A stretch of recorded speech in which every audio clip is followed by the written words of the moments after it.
Welcome to the Human Design Collective podcast, where we explore this system as a unique map of our potential, from the mundane to the mystical. Rosie Cutter is a musician, world traveler, and advisor who has explored palmistry, numerology, human design, and the destiny card system based on the classic playing card deck, astrology, and numerology. She shares her perspective with us on the cosmic patterns that connect us all, the possibility of forecasting conditions in our lives, and what she sees about human nature, empowerment, and the current collective events and mindset. With the vibrant style of an entertainer, she delivers her unique awareness with humor and vitality. We hope you enjoy the show. Well, thanks for joining us today, Rosie. It's great to have you here.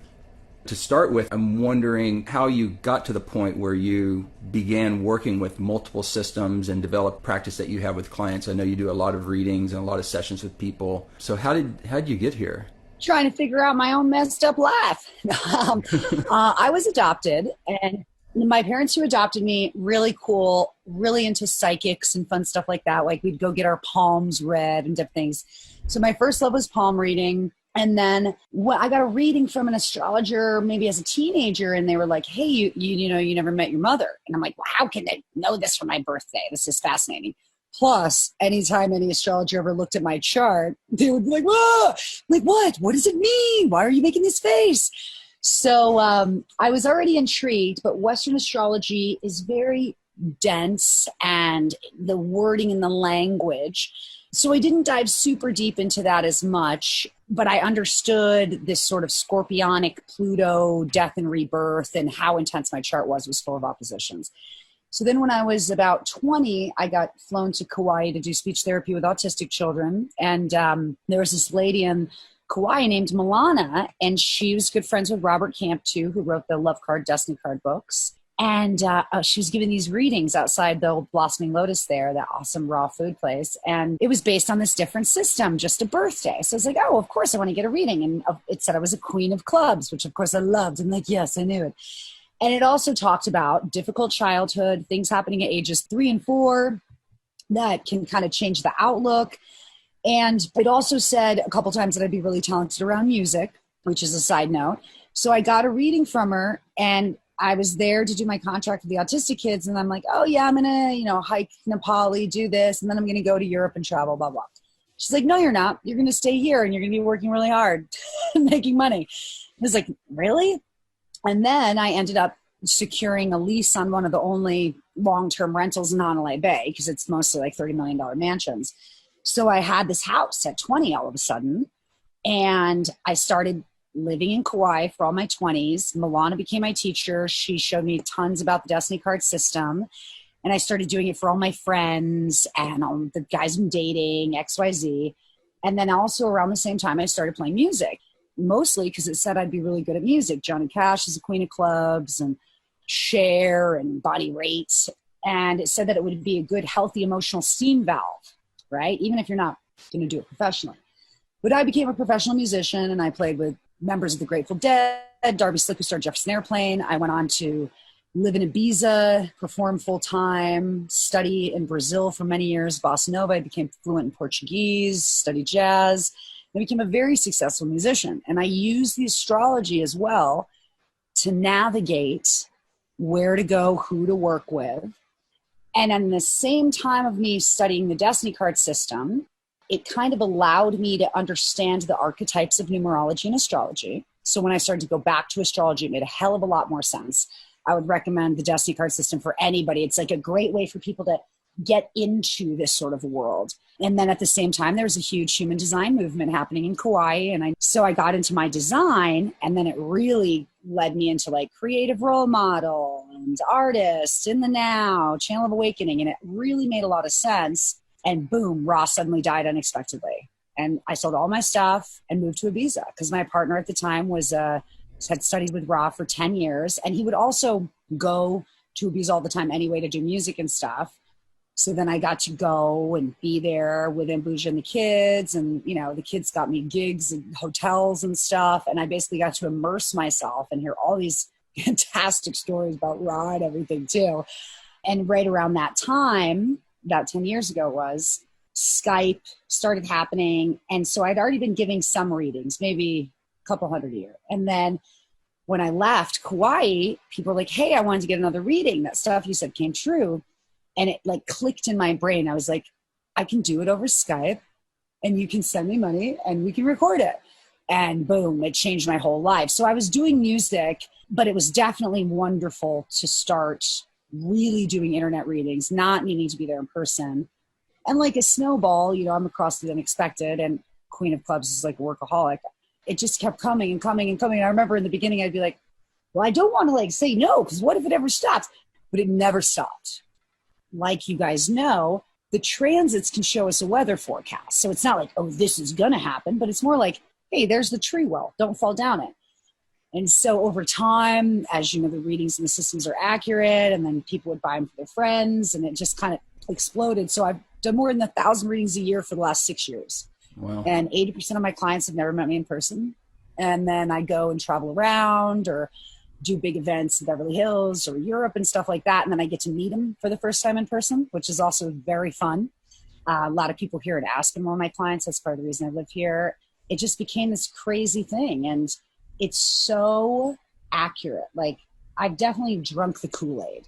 Because other people are like, Rosie, do you really believe in this? I'm like, dude, I mean, I do 1,000 readings a year. Every single one's recorded. I don't even know it. We don't even realize. And then they go back and they're like, oh my God, that thing you said came true. But we didn't even realize what it really was. So it's an amazing thing. And it's very strange, right? Very unexpected for me.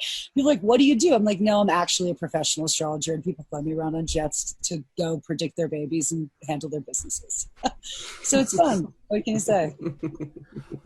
I have to ask, what do you think's going on here that these systems are so accurate? The destiny card system, human design, what is that showing us or telling us? When you start to see the resonance of the human design totally lining up with somebody's Western chart, totally also lining up with their destiny cards, even in the way they describe the personality traits, I think obviously we're all made of this greater pattern. I mean, even down to the molecules and minerals that our bodies are made out of, it's kind of the same as everything else. So, you know, we're all skiing down the same mountain. You know, whether you're miserable that day or in shape or a good skier or not, depends on your ride, but it's kind of the same ride. And I think people have a hard time too with this thing of like, oh, but that means everything's predestined and there's no free will. It's not like that. It's a weather forecast. I can be sitting here right now in my ski gear, sweating my ass off, pissed because there's no snow. Right? I can have my intention that I want to ski. Well, guess what, baby? There's no snow. Then I have to be smart enough to be paying attention to the weather so that when the snow comes, I'm ready. And when the snow does come, 5 foot of powder, if you're ready and you have gear and you're strong and you've been training, can be the best day of your life. If I take Amy Winehouse strung out on heroin and drop her in the backcountry in 5 foot of powder, she's literally going to die in the same exact circumstance. So I think that people are very arrogant in the way that they think, yes, we have free will down to a certain extent, but hey, if I drop you off in the tundra and it's negative 20 degrees, you're dying, baby. There are external circumstances that affect you. Just like surfing. You can be there, but you have to constantly triangulate because the ocean is always trying to push you into the zone you do not want to be in. And I think people get real frustrated. They're like, I have all these good intentions and why isn't my life better and X, Y, Z. And part of the reason is because they're not working with the weather patterns. They're blindly, as we see in human design, initiating, frustrated, creating all kinds of garbaggio lives. And then they get it. And they're like, oh, this isn't what I thought it would be. I have to start over and throw it away. That's why the world is full of landfills, unwanted children, and bad career choices. Obviously, creation is not the issue. These are obviously ancient systems. I mean, they've been used forever. They've used to plan births of royals. And I think there's something to it. And probably more of the powerful people in the world use these systems in one form or another, even Kabbalah and things like that. I mean, if we're going to play instruments, they're tuned to a certain frequency. And I think that astrology and these human designs can show us how to tune into the right frequency so we're not living a dissonant life, which I think most people are, unfortunately. Right. It might be said in human design that the program is the program. You can't change the program. We're looking at aspects of the program either through the destiny card system or through the astrological transits that we're seeing, or certainly human design. So where do you see the agency or choice coming into any of this? if at all? Well, there is choice. Yeah, I know Rob would always say there's no choice. But like the program is the program, just like your body's the program. Maybe sure there's some enlightened bodhisattvas that go and meditate and suddenly leave the body at will. Otherwise, one day your body's running your program and it's going to die. And it doesn't matter how enlightened you are. We are in the program of being imprisoned in the flesh. So there's free will as to what comes out of your mouth and what you put in it, what you choose to do with your body. It's like the fish not realizing they're in the water. Mm-hmm. It's funny that it's even that it's even something that we try to mentally wrap our minds around, because of course there's free will to the extent that you can control what you're doing with your body and XYZ, and then suddenly a giant boulder can come down and smash you. And I mean, was that because your free will walked you to that exact moment? Like they say in those, hidden Buddhist ones, that there's a moon transit. Remember, 3 months before you die, there's a certain thing that they say happens in the moon, and you can predict somebody's death with that. I mean, so is there a choice then, if you look at it that way? Like maybe, I don't know, But yeah, people have they get all uptight in their panties about the idea that there's no free will or choice. But it's funny, then they have no problem like following every other rule of every other bullshit program that enslaves them. I have a question, because I use human design in the way a lot of people teach and use human design. It's actually not so much in the predictive realm, but now looking at the cards, and I've experimented with it a little bit, and it does seem like there really is something to it. I would imagine that doing as much work as you do, that people over time they actually go the other way. They probably go the other way, where they're like, tell me what my cards are, what's going to happen, and what do I have to do? And they can really go into like, they have to consult the cards and the astrology before they do anything. Do you find that you have to, I just wonder if you're in the role of like balancing people in terms of. Sure. I think people can get a little more addicted to like, let's deal a deck and do the tarot and ask questions. I think that can be a bit more addicting. I do have people who come to me for business stuff on a much more regular basis to try to see little things. But also part of the reason is because we have been successful in the past.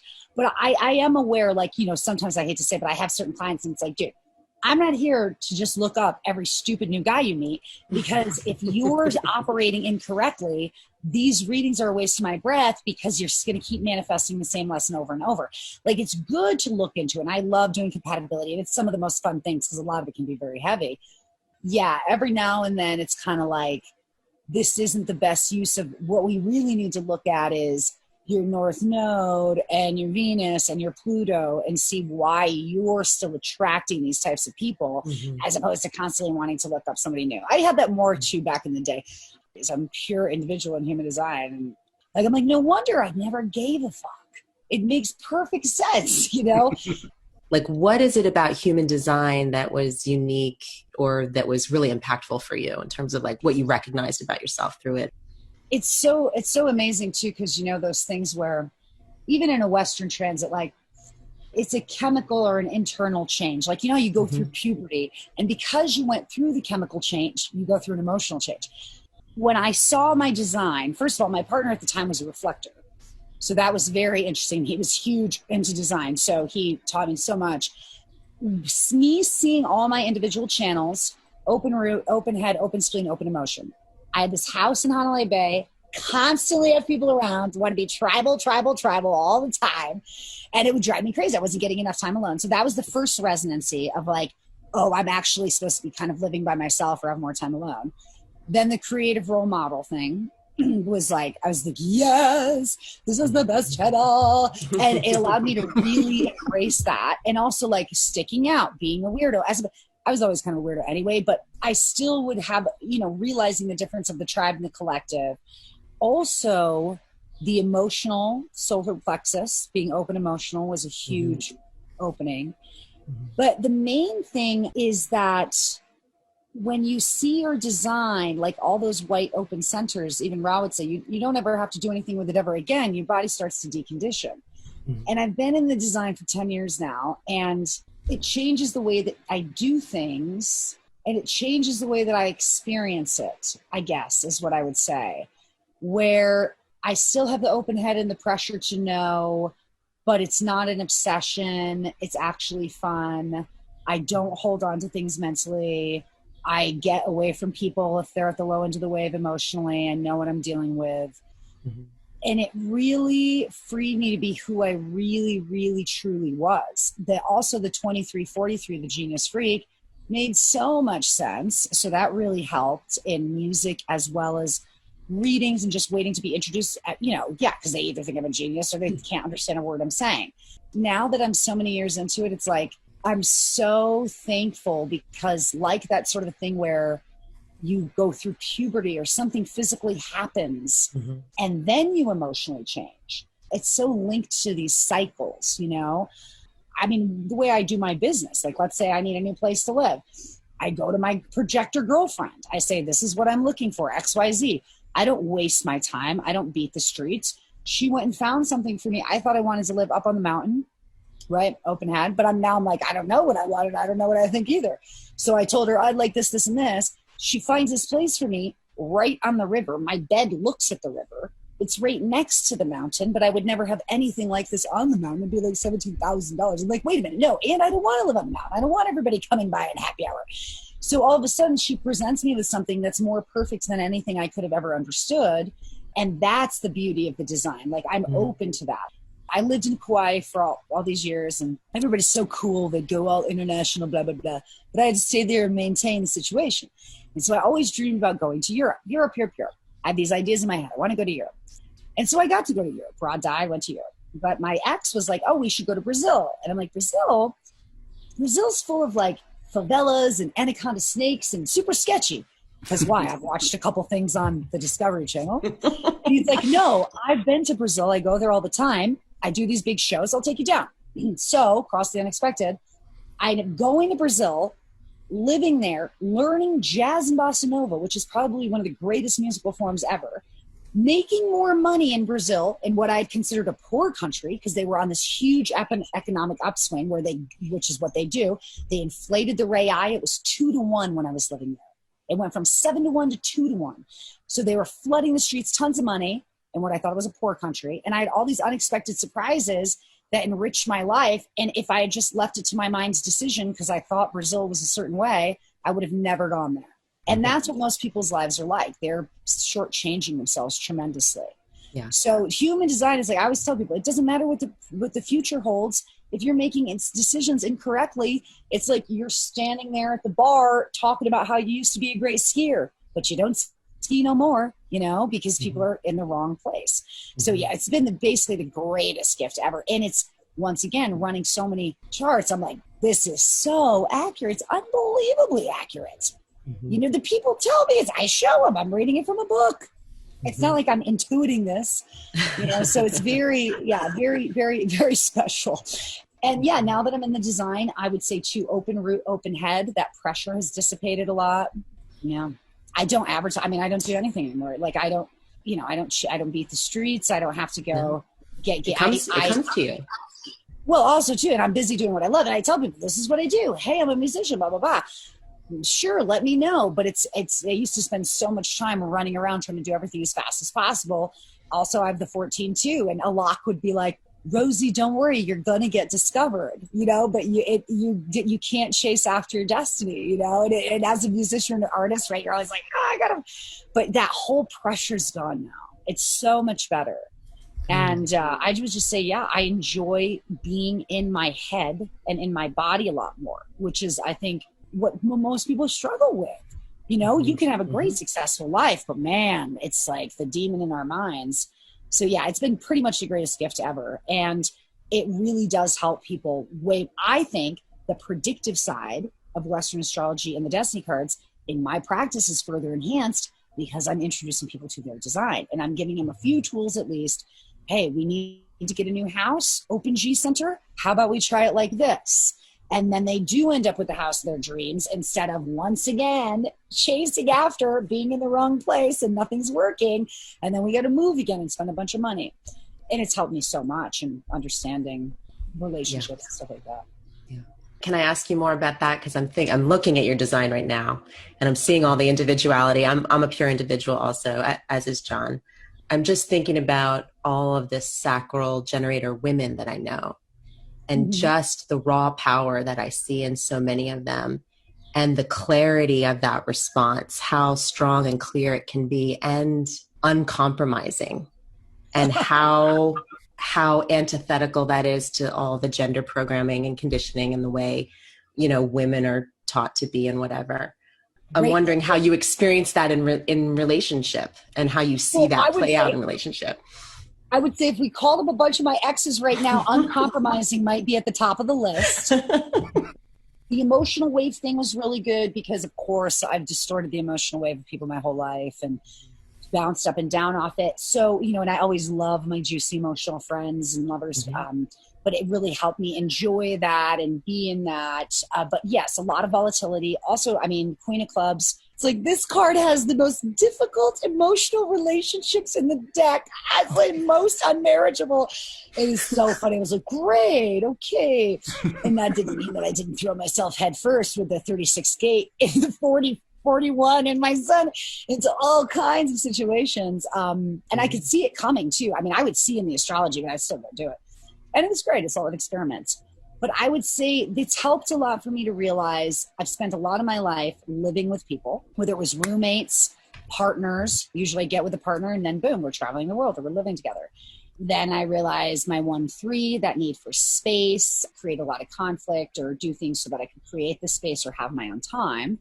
So now I'm really happy living on my own, and even if I go spend lots of time with other people, especially with the work that I do as well, I just need that downtime. I need that alone time. The individual needs it to integrate even. I think that's why I like road trips so much, because I go and I spend time driving and I'm integrating and I have artificial shores, but I'm still trying to figure out a relationship.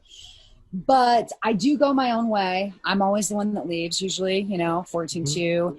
And I have all this weird freakiness in my environment. So that can be something that's interesting. I keep my work and personal life pretty separate. I think that's kind of the way it works. I have my freaky weird thing and I'm the artist, and my relationship will be like playing house and sort of a safe, grounded 27th gate, find some nice things to take care of, bunnies and plants. And it makes a lot of sense to me in all my relationships, probably too, as for you guys, with that individuality. A lot of what I find in counseling people is to break a toxic tribal ties and you know what I mean? Yeah. And so for me, I feel like it's easy. Like, actually, I really don't need people in the same way. Like, I am better. I am, integrated into my own. But I think that that's probably hard for men to, maybe I don't need a guy as much in certain ways, or they feel that, right? Is that what you would think?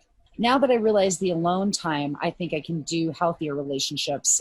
But yeah, before it was just like you go and we spend all our time together. And now I realize why that doesn't work for me. Even in friendships, like I had to just have such better boundaries of like, no, I'm not going to go out tonight, even though there's this fabulous party and all this great stuff happening. Like, if I don't get a little bit of alone time, my design, even the Queen of Clubs is just like, you ever see Jack Nicholson in The Shining? Yeah.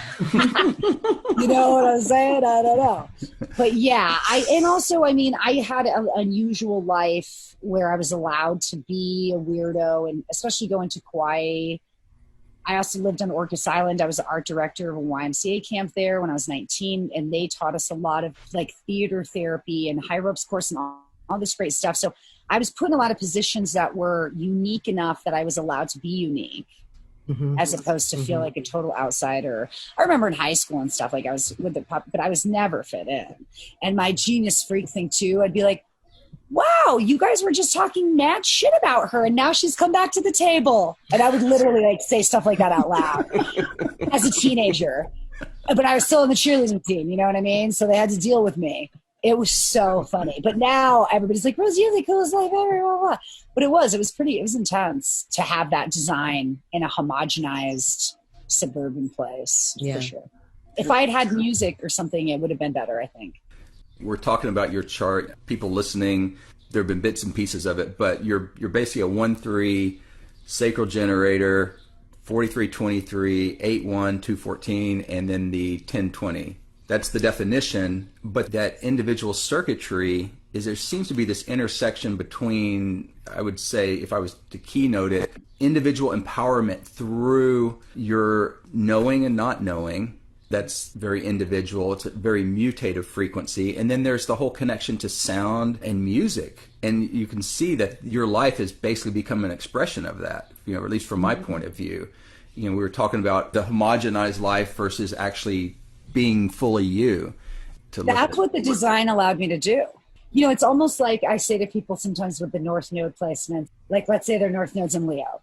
And I'm like, listen, if Sid Vicious was trying to fit in with the Beach Boys, he would have totally been misaligned. Instead, he was such a weirdo that he only attracted a bunch of people who reinforced his weirdness. It's almost like an Elton John thing. Like, and music is funny like that, right? Because when you're an artist or any kind of public figure, people almost allow you to like ferment into a more intense version of yourself.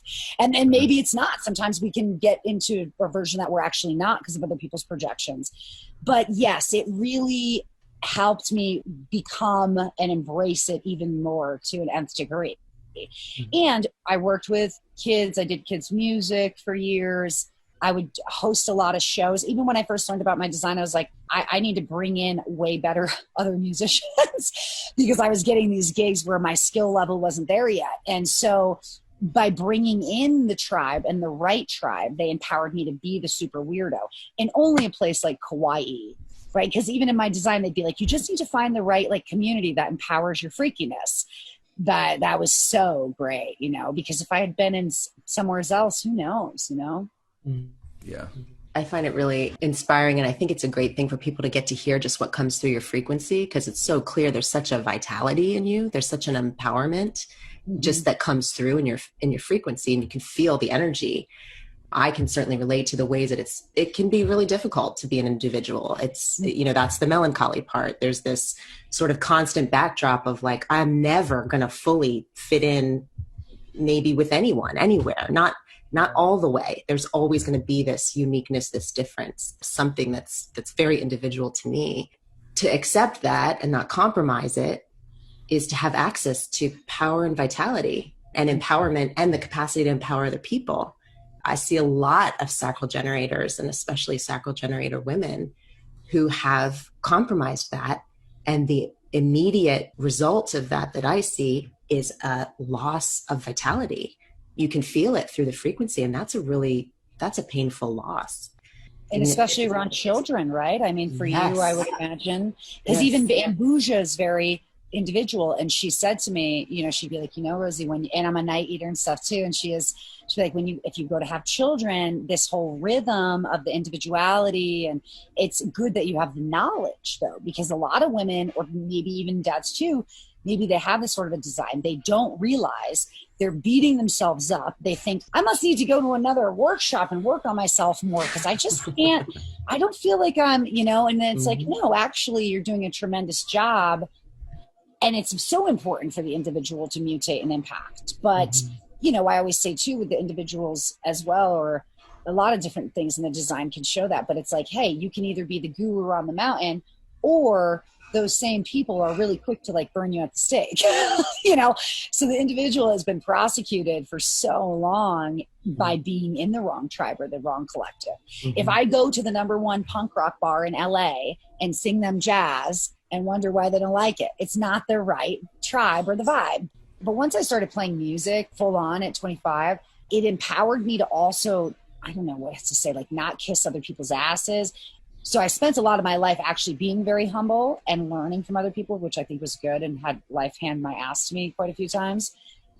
But then it was good to have that humility and then be able to be in a position where actually, no, I don't need to work. I don't need clients. I don't need, even as music, I don't need to like deal with anybody's bullshit, because actually I make my money through a way that empowers me and allows me to express who I am.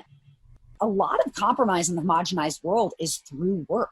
Like how many times I listen to people and they've got like terrible coworkers that just kind of can ruin your life.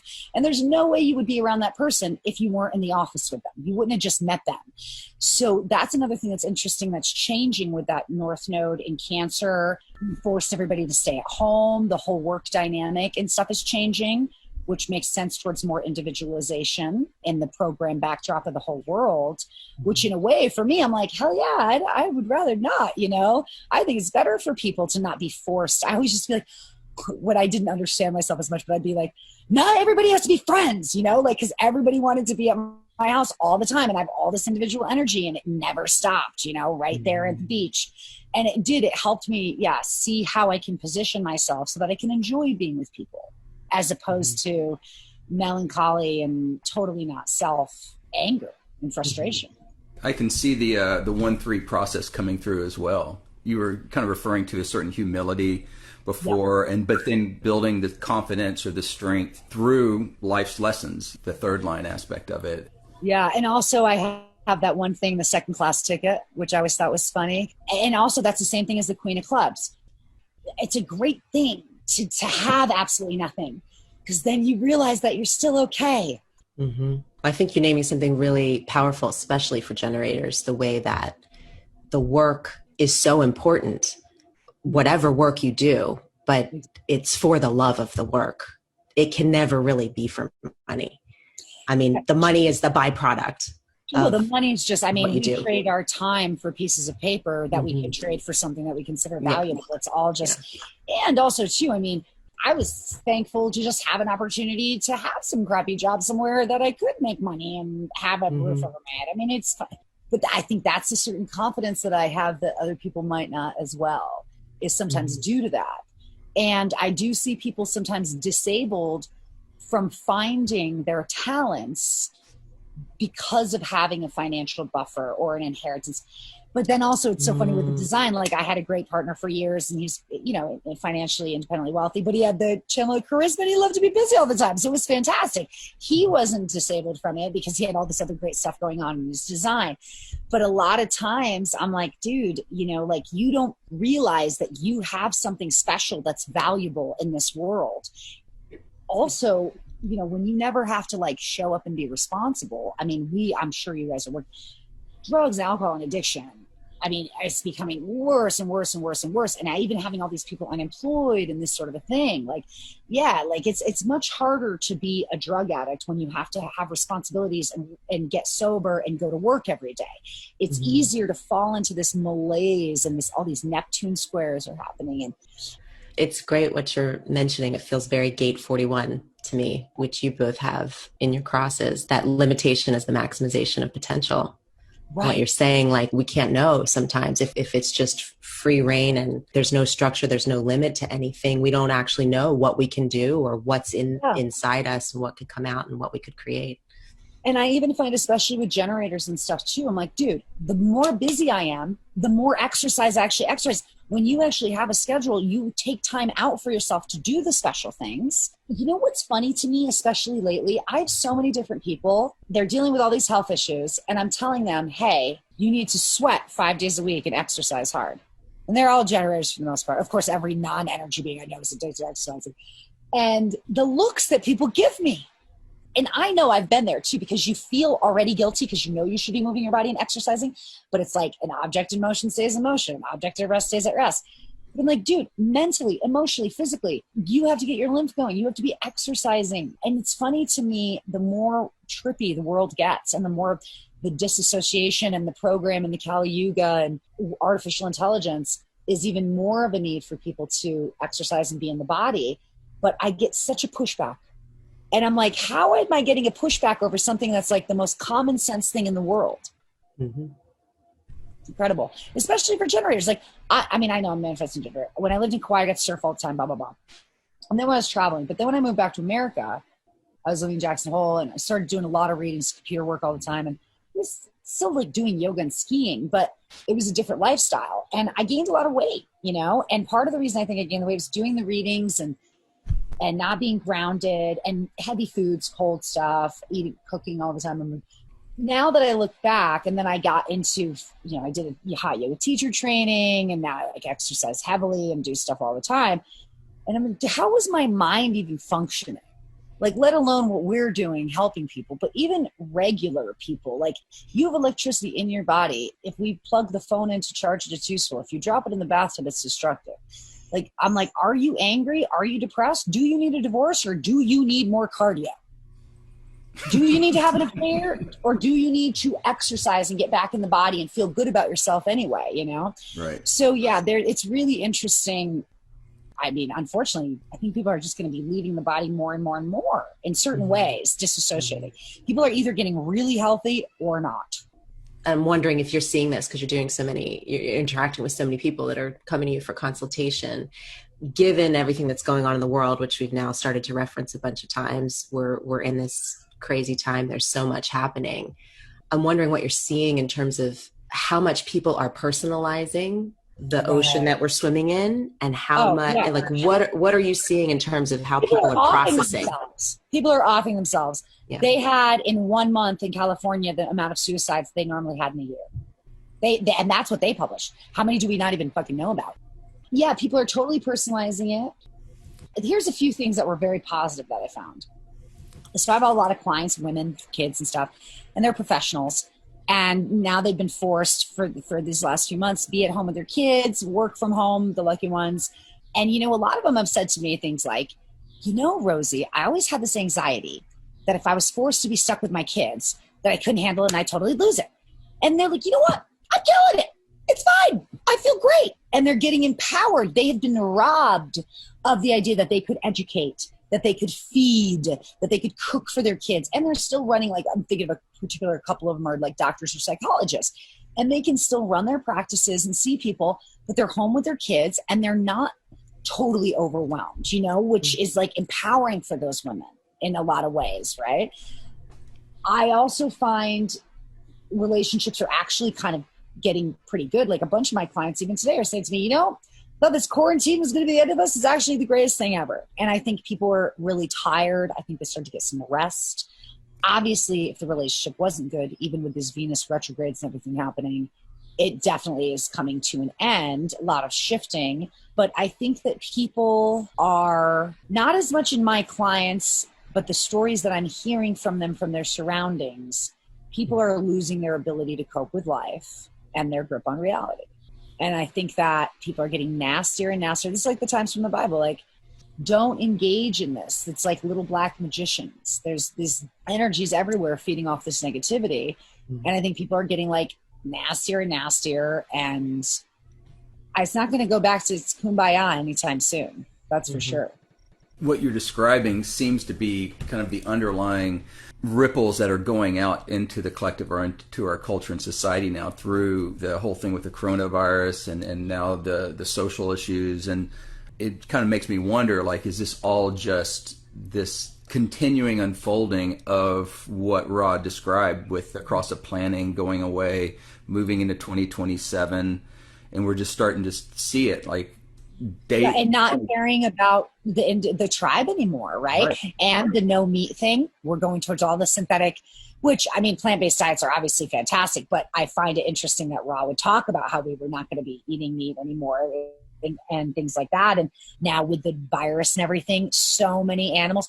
First of all, this collective suffering, I mean, a huge amount of death just happened and loss, not just from the virus. They euthanized millions and millions and millions of animals because of the shutdown, not to mention all the suicides. We have all this Mars stuff happening in the global chart, which is basically dredging up the collective unconsciousness. And yeah, I just don't think it's like a movie where we're all waking up from like a bad movie.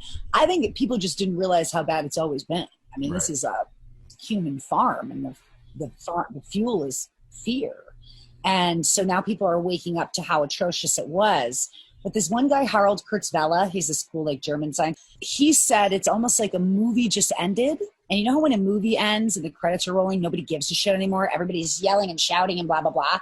So like this collective spell or demonic spell of the way that we've been a death, the way we treat animals, the way we treat human beings, everything, it's kind of over now, but we're like in a daze, we can't quite accept yet. Oh, wait, like we're still walking out of the theater going, What just happened?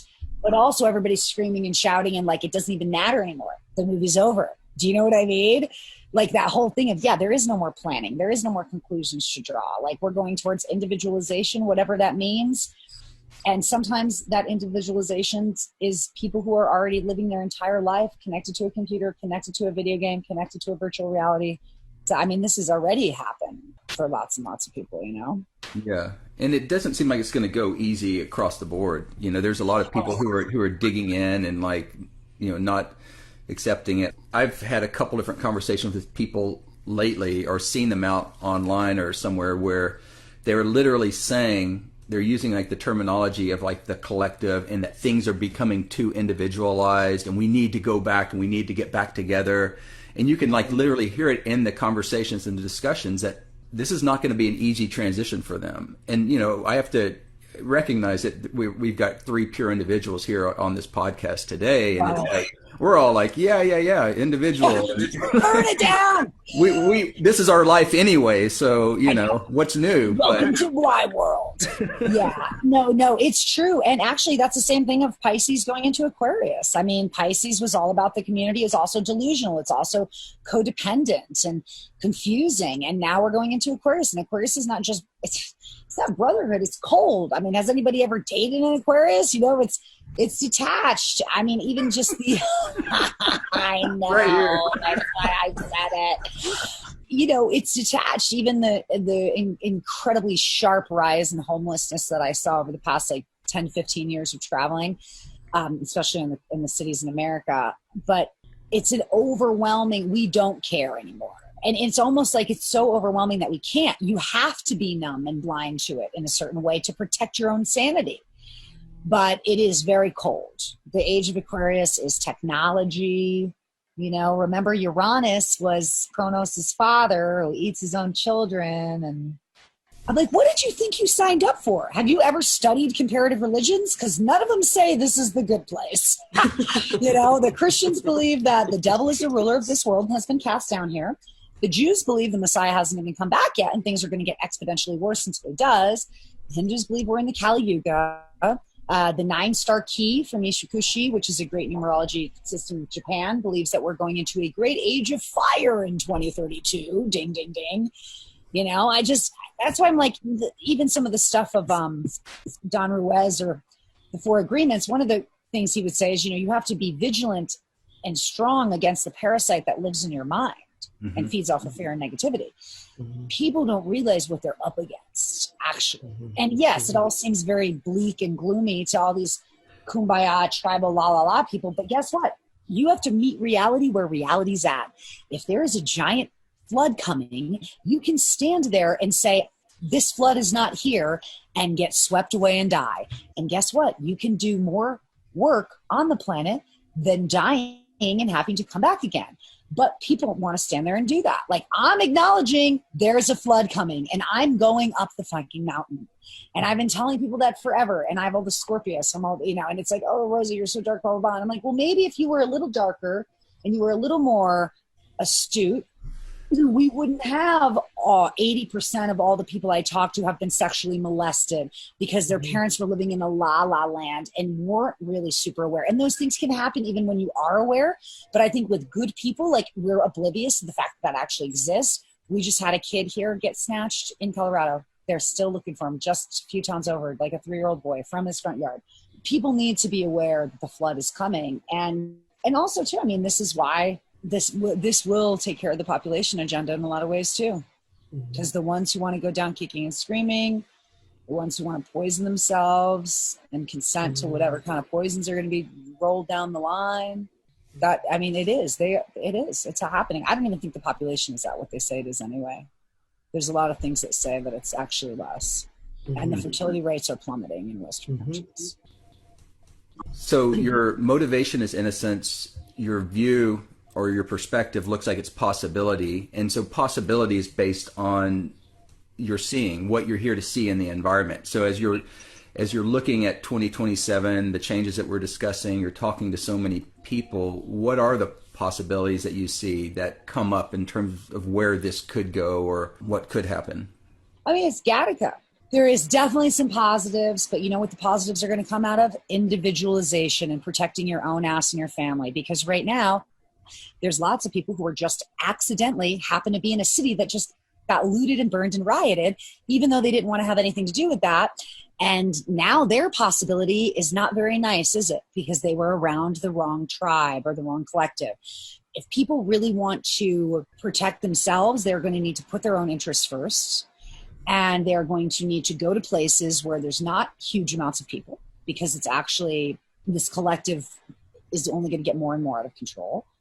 I think we're going towards a possibility of more and more disconnection, coldness. Obviously, look, we just ostracized all the elderly and the sick, just like in a science fiction movie. Only the strong, the healthy, the wealthy, and the good looking. That's it. If you're sick at all, it used to be, oh, we have to Pisces. We need to take care of the sick. We have to take care of the elderly. Boom, 1 month. Shove them in a place where nobody can see them. Ostracize them. No, they can't even be around the public because they're going to get everybody sick. That didn't take long, did it? So now all illness is ostracized or villainized, much like HIV and stuff, right? When that all came out, all of a sudden everybody, my friends were talking about this. I'm not old enough, but they were saying like it reminded them of the HIV scares and stuff, because then all of a sudden any kind, if your immune system's low, which actually that's what that really is just an indicator of creating huge amounts of white blood cells. I think we're going towards the death pill. I mean, they've already offered it, right? They've already got it. You can take, are you a burden on society? You can just go and take this pill and relieve yourself. Whereas it used to be like, actually, you took care of your elders, you learned from them. It was actually a very healing, beautiful circle of life to take care of them, because taking care of anything in a way is very healthy. We often take care of ourselves better when we take care of other things. But yeah, that's all done. So if people want to hold on to that and take care of their families and be in the tribal thing, obviously there's going to be holdouts, and that is still going to be existing, but they're going to need to be individualized about it even more as well. Yeah, that's an interesting point you make. One of the themes that Amy and I have been seeing that have been coming up in different circles and discussions is that there's kind of a movement, an increasing movement towards, say, your fractal family. The fractal that's talked about in human design as people who are on your particular trajectory or path in life, who you resonate with. And I think we're seeing this, the old tribes, the old kind of family bonds, institutions, even corporations, because they're kind of the modern tribes in a way, the corporate environment. They're starting to break down. You see people are kind of being distributed, and, we're working from home and all that. But that increasingly, it seems that we're being drawn to the people that we truly resonate with, at least the people who are relatively aware and in tune with whatever that is, or themselves. And so, and that's very positive. And actually, I'm really seeing that a lot. I'm seeing people find better friends, better living locations, lots of opportunities to relocate, because lots of people were in cities because of jobs, and now they don't have to be. Honestly, the best part is reality is unfolding into what it really is. It's just people who want to fight it. That's going to be when it's a problem. But I think you're totally right. Like, so here in Aspen, for example, obviously it's one of the wealthiest places in the world. And most of the time, most of the people who live here aren't here. These are second and third homes. Aspen is here than ever, because all of the second and third homeowners fled the cities and came here. And it's all these people who already want to have a beautiful life and appreciate nature and these sorts of things, but obviously have big movies and corporations to run, XYZ. Well, now they don't, and they're here. And all of a sudden, town feels like, in a way, I mean, we're really lucky because the economy, it's an actual economy, as opposed to the X Games, or we would have like the wine, all these different things would bring in tens and tens and tens of thousands of people, a lot of damage on the environment, a lot of times not that much money going back to the actual economy. And now it's people living here, and my clients and friends, and they're not sending their kids to boarding school this winter. They are not going back to the cities this winter. They're staying here. And so the community, I'm having clients meet people like romantically, and it's a small town, and they'd be like, I know everybody here, but no, you didn't, because a lot of these people weren't here actually. And now everybody's all together in this little pot of, weirdo-ness. I mean, we're talking about a town where Hunter Thompson ran for sheriff. Like, it's pretty much fantastic. Yeah, I think that in all these positive ways, because people even are saying to me too in the readings, Rosie, you told me I was going to meet somebody, blah, blah, blah, blah, blah, but now with the quarantine, I'm like, dude, you're going to meet him because of the quarantine. because he's going to like, his shopping cart's going to run into your car. And normally you wouldn't have met him because he travels for work, but now he can't. Like, people are so funny in the way that what do they say? Make God laugh, tell him your plans. They think there's so much control over everything. Yes, I do find the fractal thing very, very important. And I use that word all the time. People are like, what's fractal? But then it makes perfect sense, like your real fractal. And you know what else I find, speaking on the individual thing, that's one of the problems I have in relationships is when I go into relationship, even sometimes friendships, I'm such a weirdo and I don't like the fractal the other person brings in. You see what I mean? Their fractal's not my fractal. But now I'm so empowered in the way I am. I'm like, oh, hell no. That person is not invited to the party. You know what I mean? That is not happening. That is not my fractal. That's literally what I say. And I have no time or energy or patience to even indulge any kind of, how many times do you hear, I just hate my partner's friends? And it causes problems, Mm-hmm. First of all, I'm seeing this sort of empowerment and resonance that happens just individual to individual. And how much Ra talked about that as well. But then also this thing about fractal and who you resonate with and why at this time would we be more pushed toward that? In some ways you could say because the whole world's being pushed into crisis and survival and massive change. And so we're obviously reorienting, reorganizing, reprioritizing. Like, I don't know what the future looks like. Where the hell do I want to be today and tomorrow? Because I don't know I don't know what a year or two is going to look like. I can't count on any of that. So I better figure out where I want to be, who I want to be with, what I want to be doing. But there's also something I don't know how conscious this is, but unconsciously it feels to me like the resonance and fractals that we're able to experience is probably one of the healthiest things when you're talking about relationship and conditioning in terms of human design, in terms of the body. I mean, Ra would have said like the people you have around you and the influences of those energies and whether or not they resonate with your physical form is probably the most impactful thing in your life. And can make or break you. And that's why I like to shake. I could shake people. You wouldn't believe every bad story I ever hear is because they had a bad doctor, a bad lawyer, bad advice, a bad accountant. I have people who were swept up the college scandal and they weren't doing bribing, but their friends use that guy and they said, hey, you use him too. And they had no idea. Wrong fractal, and they didn't do any bribing. They still ended up in prison. Yeah. Okay. Right. So talk about the wrong fractal. Oh, let's go to the protest today. And then your little friend takes you with your open G and then you get a rubber bullet in your eye and now you've lost your eye. I don't know if that was really the best use. Game over. Try again. Mm-hmm. I mean, in some ways, the individuality you're talking about too, then, that many of us are being pushed into like, no, we can't just count on the tribe anymore. No, we can't just go along with the crowd anymore. We actually need to be more alert than that. We've got to turn inward, take care of this first, or know what's right for us truly, for our own bodies, for the people closest to us. It's not just about being selfish or something. I think it's about survival. It's about awareness, and it's about doing what you can with what you have and where you are. It has an enlightened selfishness. Hello, if you're dead, there's no more codependency and bullshit and blame. Don't worry. People are so ridiculous. They do especially women. Women are programmed. Your entire self-esteem comes from how you take care of other people. And then at the end of the day, like you're saying, we have all these totally depleted women. Their chi is gone. They're the free slave labor of the world in a certain way, expected to educate, do all this stuff. Like in certain countries, you have kids, you should get a stipend for that. They're raising the next generation. There should be some funding allowed. It shouldn't be that it's this insane responsibility and depletion, and then you've got to make a living on top of it.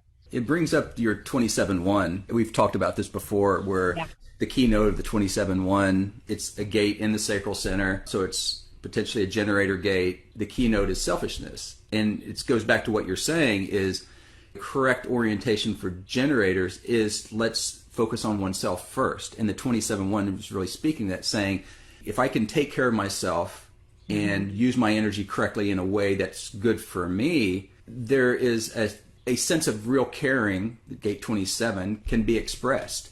In other words, you would naturally use your energy in a caring way if you were being selfish. One of the criticisms that I think the individuals get, or like we've been talking with the individual theme, is like, well, if we all move out of these tribes and collective, we go in this individual direction, everyone's going to be out for themselves and it's going to be terrible and no one's going to do anything for anyone.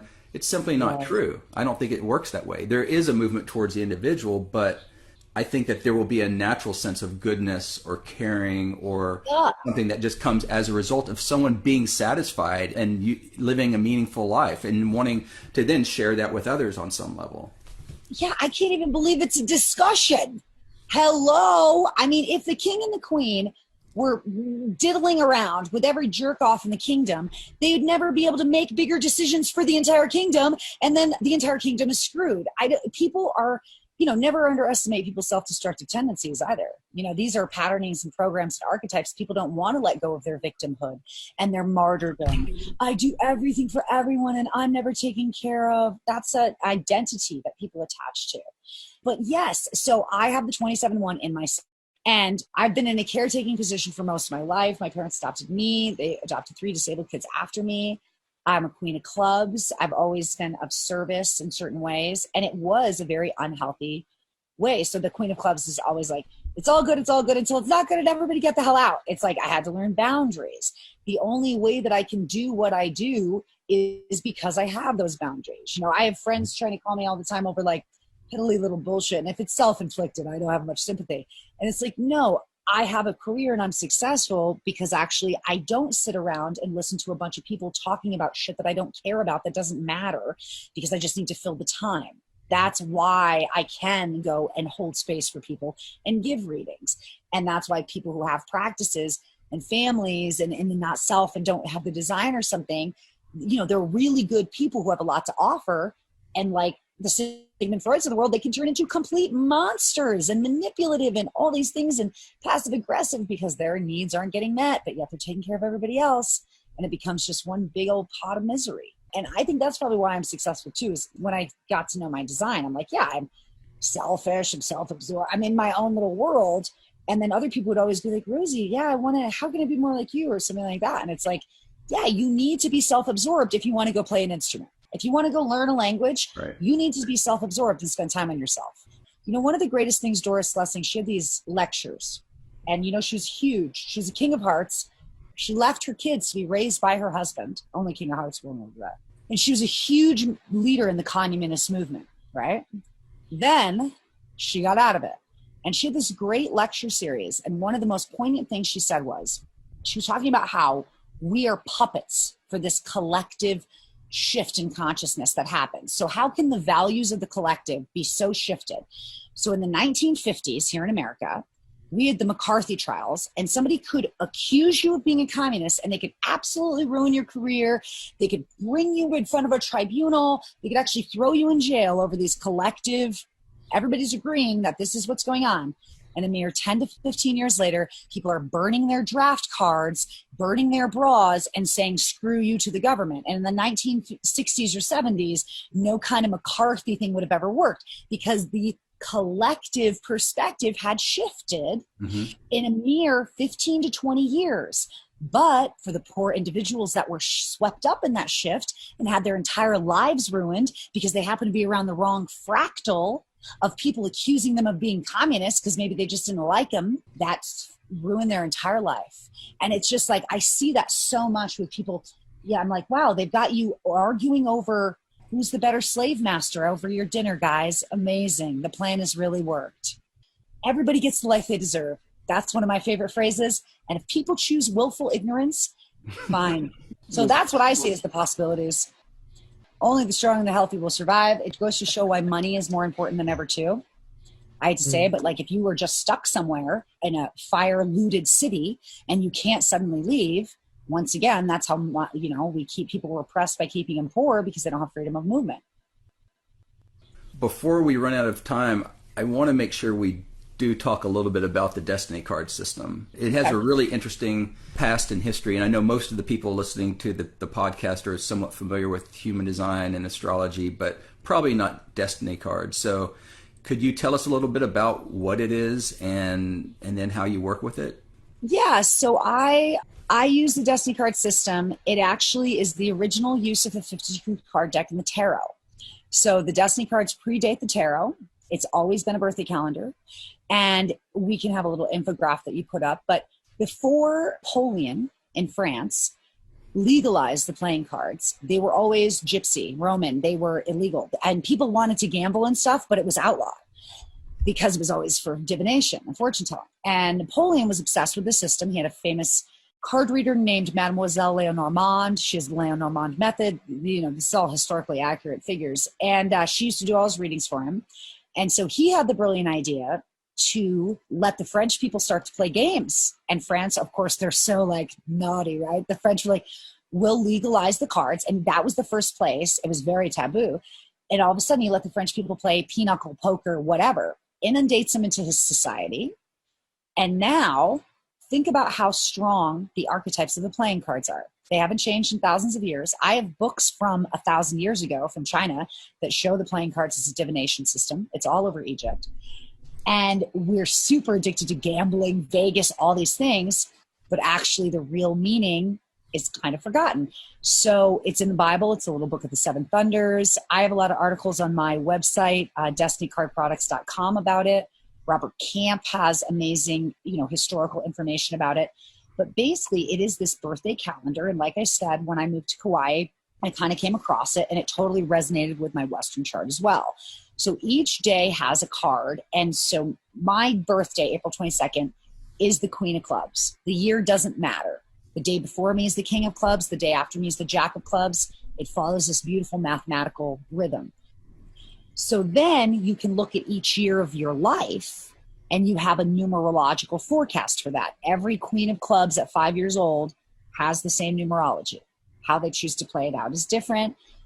But this system is, I don't even know where it came from. I mean, it's incredible. Like there's this one book, The Mystic Tests Pack by Olney Richmond. I have some stuff about him and I think he was super high up military guy. It's this book in the 1800s. It's so funny. He's like, I was very skeptical, blah, blah, blah. And he gets approached by this group. They ask him to write the book to reintroduce. And he wrote this book in the 1800s. And then it started to become more familiar and popular with Arne Lean, who was Ronald Reagan's in-house advisor. I have his amazing book about it. And it was always kind of in the background and in the shadows, but it's an incredibly accurate astrological system. And it goes hand in hand with all these other systems that we use. And so Robert Camp and I produced a weekly reading kit where you can do your own weekly readings at home using an actual deck. And that's a nice way to kind of get acquainted with numerology, the archetypes of the planets. But yeah, it's fascinating. And this is the system that I work with. I use all the different systems together in the reading. I blend them. But this system is the one where, I can look at the past and say, 3 months ago, did you have an argumentative male come in your life that gave you legal problems, XYZ? I mean, it's incredible in that way. And then you can see the future forecast, children moving, different stuff like that. So it really freaks me out because I've done so many thousands. And even, I don't know, I don't hold it in my head, but my inbox is full. I mean, people will be like, Rosie, you told us we were going to sell our candy company. They have Family Forever.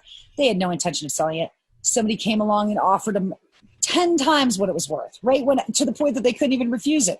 And they're like, we can't believe it, but we retired early. I'm like, I know, I knew it. I told you something. I was like, you're not going to be running the company anymore because everything changes in the chart. So it's an incredibly accurate system and it's very mysterious. And it even has, overall energies. When you see the visual, you'll notice that January 1st is the only day that's the King of Spades.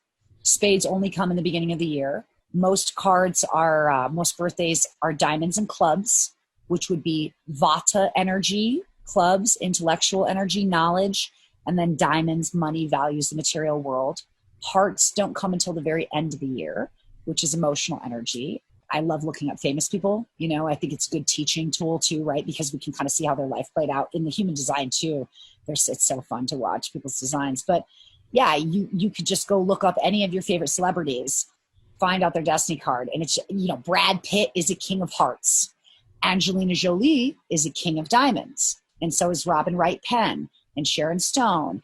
And Joni Mitchell was a king of clubs. Jackie Onassis was a king of hearts. all those women were beautiful and feminine, but they had that yang masculine energy about them. So yeah, it's a really neat system. Other things in my astrology had shown me talents and things like that, or the human design, but he's very specific. He says very specific things about very specific times in your life. And what I like about it is you can literally read one page and it can blow you away. So it's a great way to introduce people into these systems without having to sit down and have a lengthy, hour and a half session. I do a lot of astrology parties. So I will give mini readings, art galleries, openings, salons, bridal showers, weddings. And I found that is facilitated because of the ease of the Destiny card system. I couldn't give a 5 or 10 minute, you could do an intro to design, which is fun. But with this, I can literally give a 5-minute reading where I can tell them what's going to happen in the future. And I can tell them what happened in the past. So I think that is also part of the success is I've done so many huge group events where I did little introducing people who might not even be normally into it. And then they come back to me and become longtime clients too. This kind of goes back to what we were saying early on in the conversation about these systems, but in particular the Destiny card system. Do you see it as the conditions, the weather that we're in? Is that really what's going on when you can do so many readings and have that feedback or that result from your clients? Is it just saying it's because they're just being carried along in life by the conditions or the weather? Sure. I don't know. I'm reading it out of a book, right? Especially if it's in person, they see it. It has nothing to do with me. And it literally says, things happened to this person at ages 5 and 6 that caused them to retreat from trusting other people completely. And I read that. I've read that 5 of clubs thing to thousands of people who are 5 of clubs. And every single time, something very bad happened to them at that age. And that's why what I do is so powerful, because it's so poignant, because of the truth in it. If a psychic came to you and said, this happened to you at 5 years old, you'd be like, holy shit, okay, what else can you tell me? Like, that did happen. Right. I could have an off day, and it's not like I can't, the readings, maybe I'm not as charming and funny that day, but in general, it's not like I can't talk to the ancestors because I'm not in tune. It's mathematical patterns, and it's just astonishing, John. Because you've been into it a bit, and as the design can be astonishing as well, but it gets a little weirder when it starts to be the future stuff. Yeah, it's really predictive. It's just incredible. It's every single time. Go look up any of your favorite celebrities. It's every single time. The sexy 9 of clubs, born under the 9 of spades death card. Usually they are born into a war-torn situation. They're forced to take responsibility at an early age or have to caretake siblings or a parent, or there's, alcoholism involved because there's a lot of Neptune. And every single time they're like, yep, that's exactly what happened. And a gifted astrologer could go and look at a Western chart and see certain instincts or things like that as well, or moon square Mars or different things like that. But it's just so written out. Yeah. In sentences. Robert, I have a lot of different books on the Destiny card systems, but his is the most succinct. I think it's, he really, really just nails it. And he's also brutal. As you guys, some of those things I don't even want the people to read their page because I want to ease them into it. Sometimes I'll bring the books to a party or something. Like, oh yeah, check out your card. But like some of them I'm like, no, I don't want to traumatize this person, Mm-hmm. If people wanted to find you or connect with you and book a session, what do they do? Go to your website or? Yeah, my website's destinycardproducts.com. That's destinycardproducts.com. I spell my name 2 ways for my bipolar personality and my Gemini moon. Rosie Cutter, R-O-S-I-E and R-O-S-E-Y, just because somebody had already taken the other thing, so I just start spelling it both ways. So if you Google Rosie Cutter, my website will come up. I post the funniest memes in the universe. So my Instagram is very funny. People often contact me through there or through Facebook. And then my phone number is listed on my social media too. So I don't mind. I usually don't like people calling because a lot of times I'm on sessions. But people can contact me directly. I have prices listed on the site, but there is also a disclaimer. I'll work with anybody on any budget. So if it's that way too, contact me directly. Don't pay through the site. And yeah, I do workshops, and normally I travel more and do workshops and different things in California, places like that. But yeah, mostly it's phone sessions, and I do 30, 60 or 90 minutes. Sometimes I do written reports for people or recorded ones. They're so busy. Mm-hmm. And yeah, a lot of family stuff. It can be really nice to see your kids' cards, just like your kids' designs. And I do parties. Well, it's been so fun talking to you, Rosie. Yeah. Thank you. Thank you for sharing your unique frequency and how you see things and how you work with things. And I think people are really lucky to have you as a resource. Oh, thank you guys so much. Thanks for being with us. Thank you. And I love what you guys are doing. It's been great. So yeah. Thanks very much. And maybe we can do another one in the future. Yeah, let's see how crazy things are in about 3 months. See what else the world gives us to talk about. Yeah, I'm sure it will be endless. We can pontificate forever. I'm personally going to fiddle while Rome burns here in Aspen. All right. Thanks again.